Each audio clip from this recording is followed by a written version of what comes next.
Sorry we're running a little bit late on this one. I didn't realize that the winner of our prize was actually sitting just over there all the time. This is a sort of double event in the sense that what we're going to do first is to award the Gerti Hesseling Prize. And then after we have done that, we will launch two books, one which comes out, which is actually the book for this conference, and the second of which comes out of one of our ECAS summer schools. So this is, as you like, if you like, the ECAS slot. So the running order for this will be that first I will ask Patrick Chabal, who was the former president of ECAS and a good friend of Gerti Hesseling, to say a few personal words about Gerti. After that, we will ask Julie Archambault, who was on the prize committee, to read out the statement by the committee about the merits of the piece and why they awarded it. And then Dr. Olufunke Adeboye will say a few words of her own, and then the prize will, as it were, be handed over. And that will conclude part one, and then I will hand over to Gregor Dobler, who will be the master of ceremonies for the book launch. So let me then start by asking Patrick Chabal to give us a few words about Gerti herself. Thank you. Most of you must have heard of Gerti, who left us much too early, and who was behind really the creation of what ECAS has become now. And she and I worked together. She provided the human touch. I was just the administrator. And I think that in building up a network of colleagues who became friends in the original years, she was without equal. So for those of us who have been on this adventure for a long time, every time we think of ECAS, every time we meet, we feel there is this enormous black hole, and as if the heart of what we did had disappeared. We've now become enormous. We have these conferences with 1,400, 1,600 people. I just would like to say what she would have said, which is that there is no point having ECAS unless we also manage to have relations of friendships and of socializing and enjoying ourselves when we meet. It's not just about having big conferences, lots of publications, etc. So perhaps we've grown too fast, perhaps we're too large, which is surprising since when we started no one thought there was any future in a network of European countries. That we would always fight, we would always argue, we would never agree, and I think it's nice to think that thanks to her really mostly, we managed to build something and bring together people from very different cultures, very different academic traditions, very different origins, and this has now gone on to grow. So I wanted to remind us of that. And then the other aspect is Gerti's commitment to African scholars, which for which she fought all her life in the various positions she occupied, not just when she was director of the African Study Centers in Leiden. This involved dialogue between African scholars and European scholars. I think she would have wanted to see more African colleagues here, but we all know the difficulties now, not just financial, but also diplomatic. Getting visas to come to Europe is very difficult. That's all I wanted to say. We shouldn't forget Gerti. She's still with us.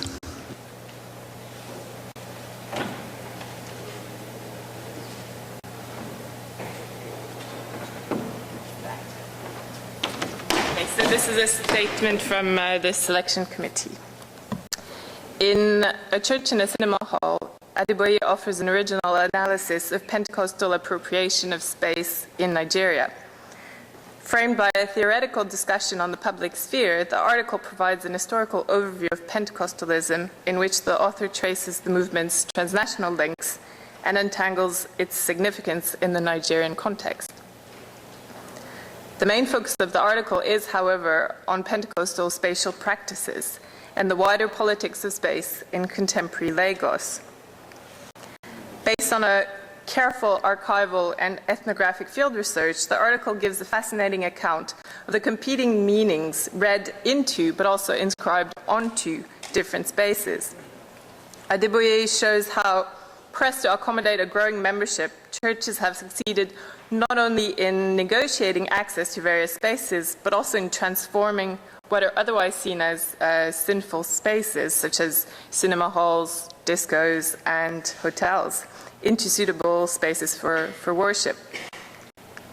Thanks to Adeboye's lucid insights into these processes, Pentecostals emerge as strikingly flexible, open-minded, and innovative. Through its focus on the politics of space, the article therefore makes an original contribution to the field of Pentecostal studies.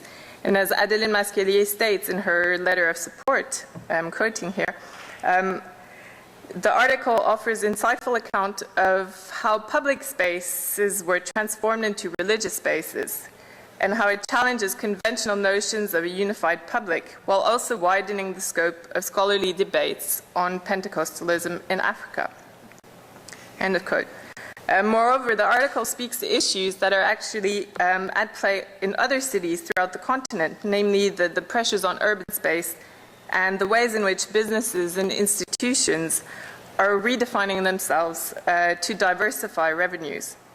As a result, a church and a cinema hall will appeal to a wide readership interested in Nigeria, Pentecostalism, and urban studies more generally. And on behalf of the selection committee, I would like to extend my warmest congratulations.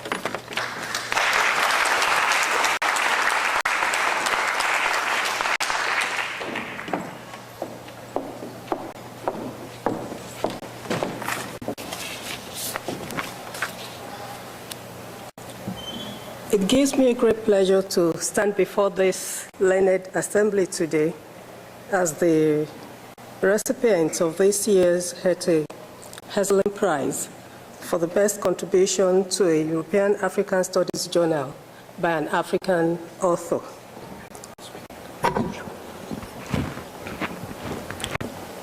I thank the Almighty God for His grace and favor on my life. I thank the AG's board for funding my participation in this conference.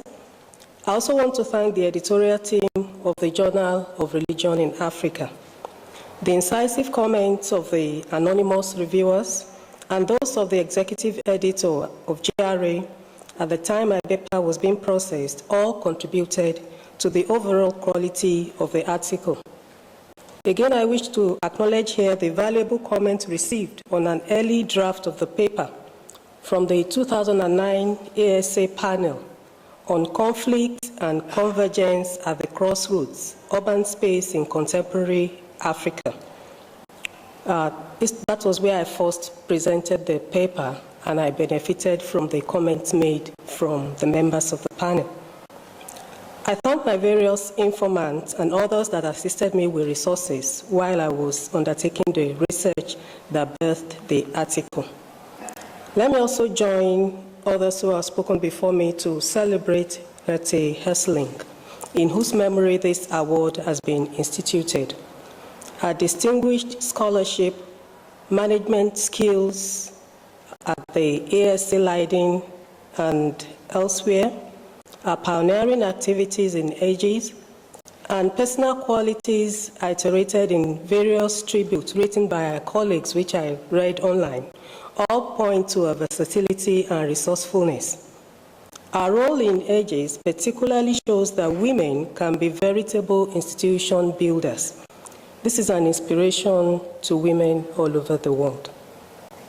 The related issues of public space and religion addressed in my GRA article are very crucial. While the emphasis of the article is on Africa, the central issues raised there are by no means peculiar to the continent. Public space is everywhere contested by various stakeholders.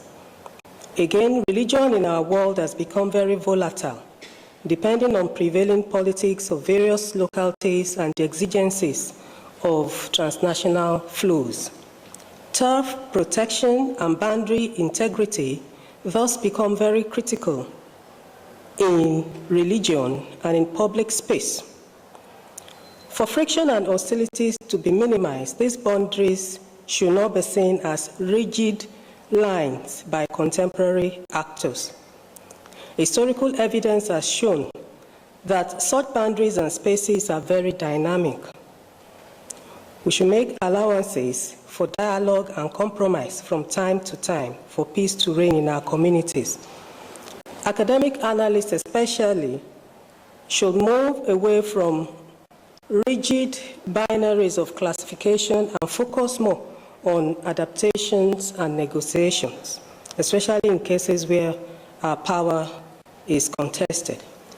I congratulate AGs for instituting the Gerti Hesseling Prize, and I wish this assembly fruitful deliberations as we continue in this conference to examine the various trajectories of African dynamics in a multipolar world. I thank you for your attention.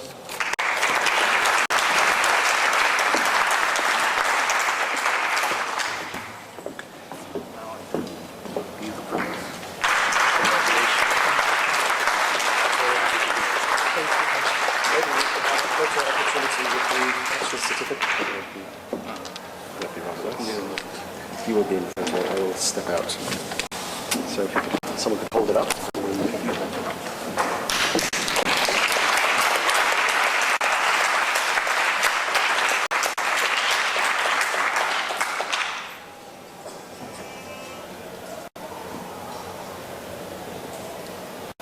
Okay.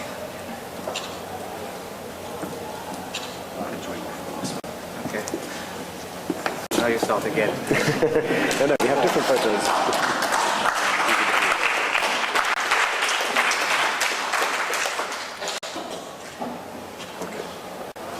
Okay. All right.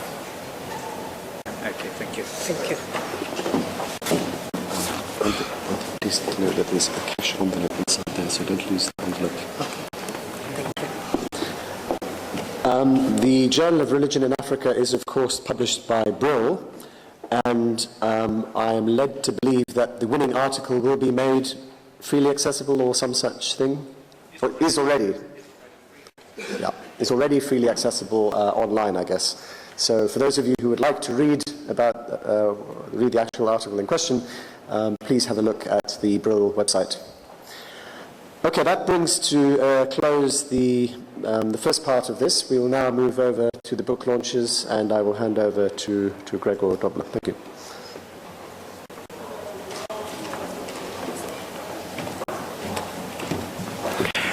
Thank you very much, Paul.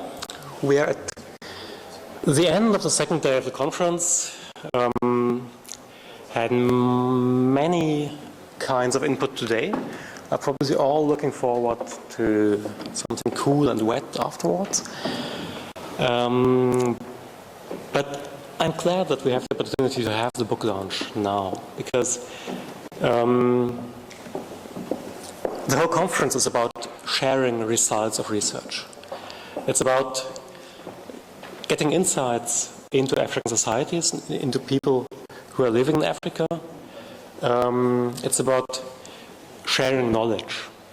And the series which ECAS, which EGAS and Brill are publishing jointly, which Edicio Macamo and myself are editing, is one of the many outputs of research on Africa.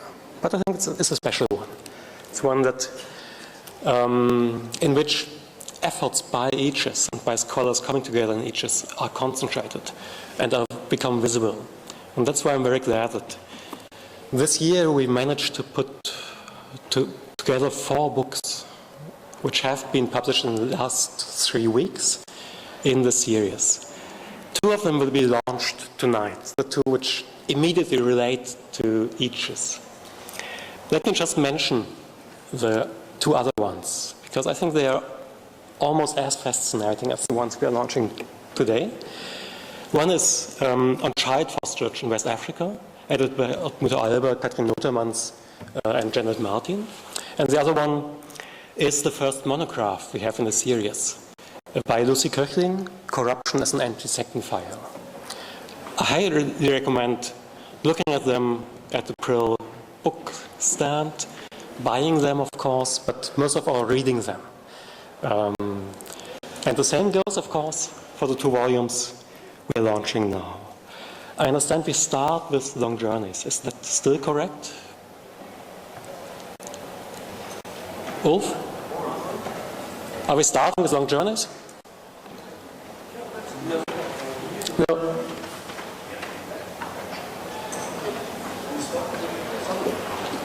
Okay, that was my question. Yes. There was some slight confusion about which one goes first. So. You said we present a very short film. No? Yeah. Yes. So 1 minute. Mm-hmm. So the first book to be launched will be Long Journeys, African Migrants on the Road, edited by Alessandro Triulzi and Lawrence McKenzie. The second one will be African Dynamics in the Multipolar World, edited by Engel and Manuel Ramos, which is a conference volume of this conference. Oh.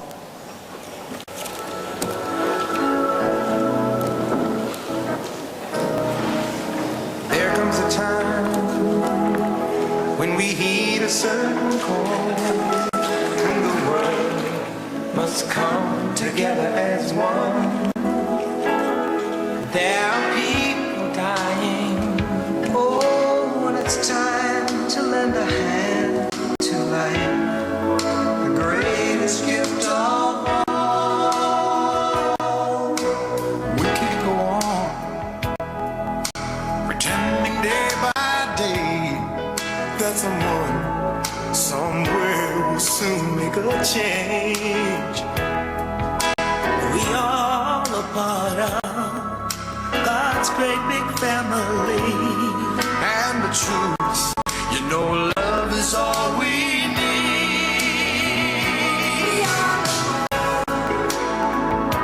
We are the children. We are the ones who make it right every day. So let's start giving. There's a choice we're making. We're saving our own lives. It's true, we make a better day, just you and me. I'm basically heading up a team that's getting Africans together in this time of need for Norway, you know, helping them out. A lot of people aren't aware what's going on there right now. It's kind of just as bad as poverty, if you ask me. Sunlight puts smiles on people's faces. People don't ignore starving people, so why should we ignore cold people? Frostbite kills too. Africa, we need to make a difference in Norway. We need to collect our radiators, ship them over there, and spread some warmth, spread some light, and spread some smiles. Say yes to Radiate.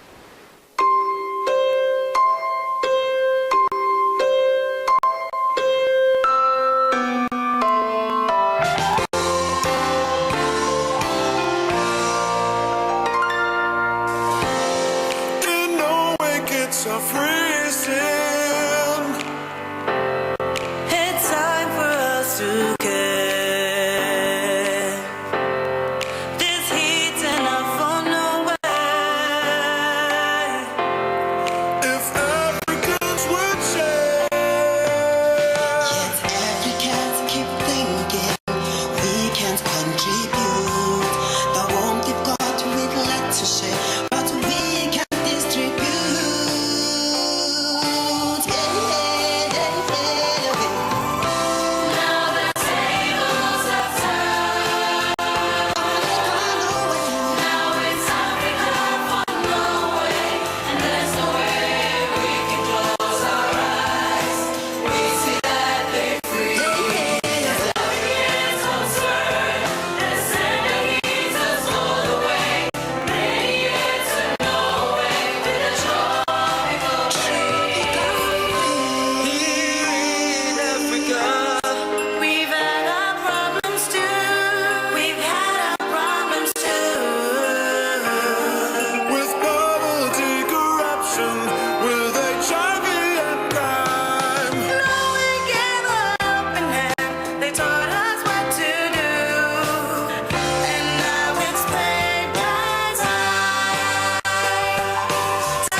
this, you know, I looked forward to this conference to be able to present this video. So I did all the efforts to get the book published in order to have this launch, in order to present this video.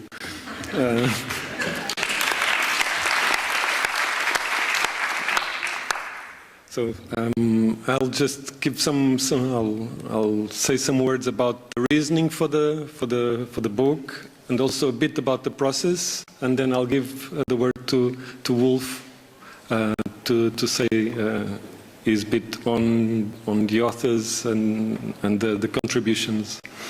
I'm very pleased to be here as the Judas of all the process, you know, because everything, if anyone finds any bad things in the book, I'm sure I'm responsible for them, because all the rest is not my responsibility, meaning that the book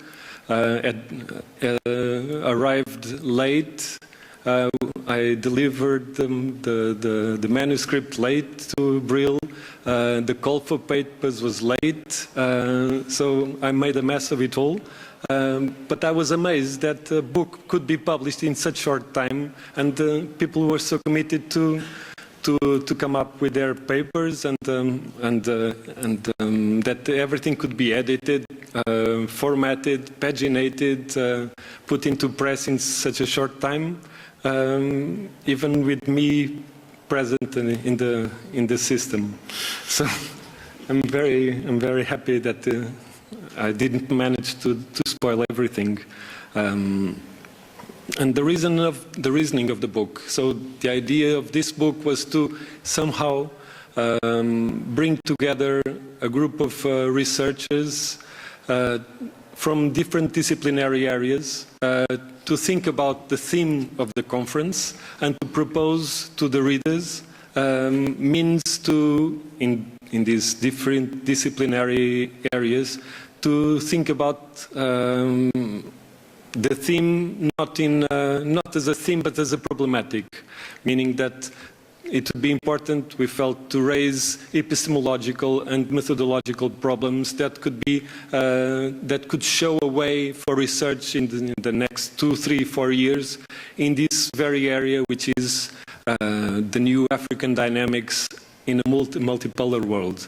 And I'm very, very happy and very grateful that in spite of the late call and the late, the fact that I was harassing people from somewhere in Ethiopia, people came up with their chapters, and that things were very much according to plan, and the book came out very happily.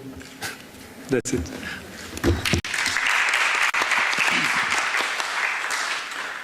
In fact, that the book was published in time is only Goed's fault and Brill's failure. And we were extremely grateful for you to produce on such short timelines. I remember the production process is quite interesting. Manuel was spending time in northern Ethiopia without constant email access. And I was in the Hilton in Addis, backstopping overnight somehow. And we managed within a rather short period of time to put things together, because authors obviously complied quite nicely. And there are lots of interesting authors in this one, which I think is a very particular Lisbon product. Among others, we have Alessandro, who gave the Lugard lecture this morning with a piece on changing patterns of intimacy among young people in Africa, which is a good read. There's another piece by Alessandro Triulzi on migrants and giving voice to them. And then we have interesting contributions by people from African science institutions and organizations, such as Paulo Chandi and Pascal Miho from Austria, and also from Codestria, Ibrima Sal, who had to leave this evening. He wanted to join us here. So there is lots of interesting mix of new empirical perspectives on African problems, but also reflections on how this should be mirrored in our science system. And there's another one, Eliseo didn't join us here, he's over there. Another interesting chapter by Eliseo Macamo on development knowledge and its limits. So this is a great buy. I understand that the conference rate is 50%, so you only pay less than 30 euros, which is something that you have to buy before leaving tonight. So thank you very much.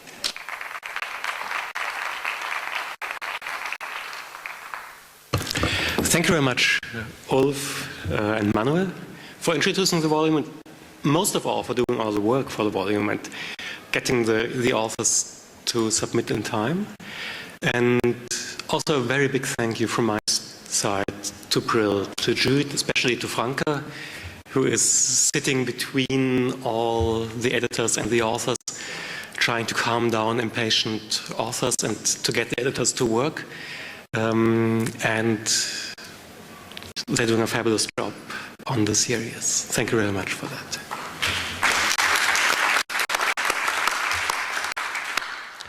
The second volume is Alessandro's, and I hand the word to him. Yes, the title of this volume is Long Journeys, African Migrants on the Road. And I'm a historian, and I worked for the past 7 to 8 years on registering testimonies and narratives of travels in Africa and out of Africa by African migrants.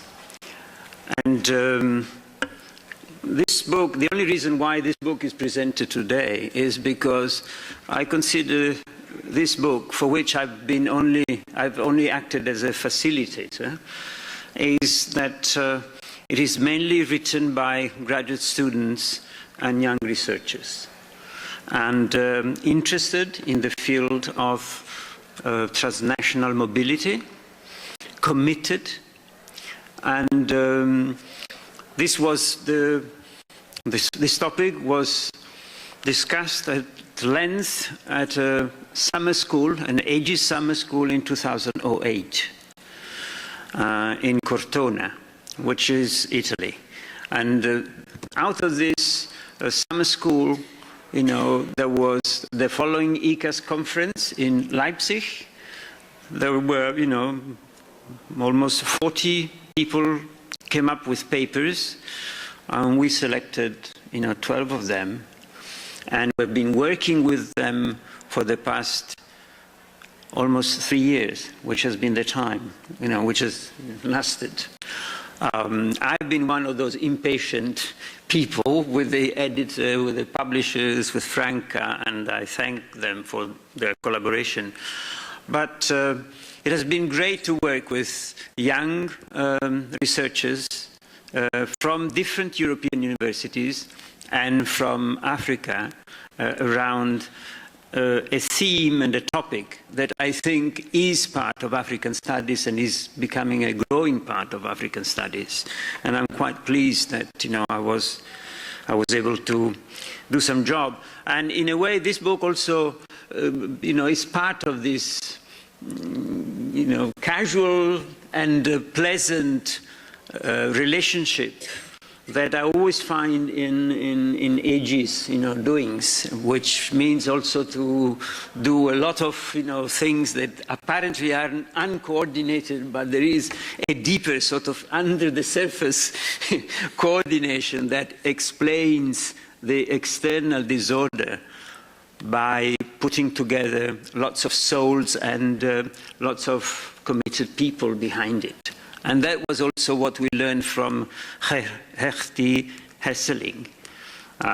Patrick just spoke to you about it, and we think that she counted a lot on young people, on young students, and she was, she had an incredible laugh, and she enjoyed, le bien-être, as part of, a successful research and gathering operation. And I always thought that ECAS has been, for many of us, an inspiring guide. And we've tried to transmit this also in the things we did. And this book has been, one of it.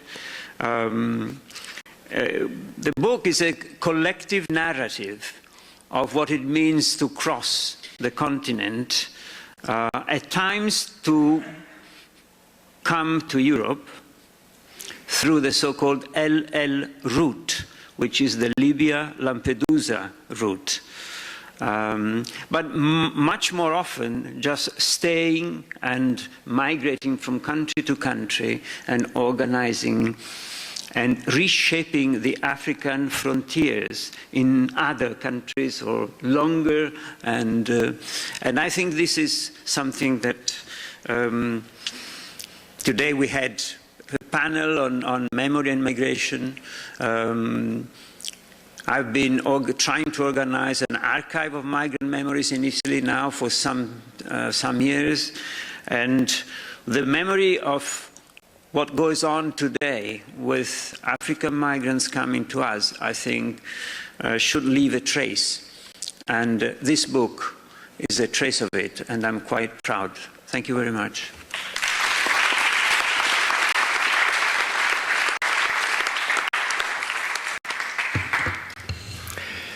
Thank you very much to all the presenters for their work, for their books, for the thoughts that went into it. Thanks to you for coming. Thanks to the organizers for the space to present the books. And what remains is... If I may just share one observation, what seems to be quite a routine to some of you in launching these books hasn't always been like that. I remember that in London,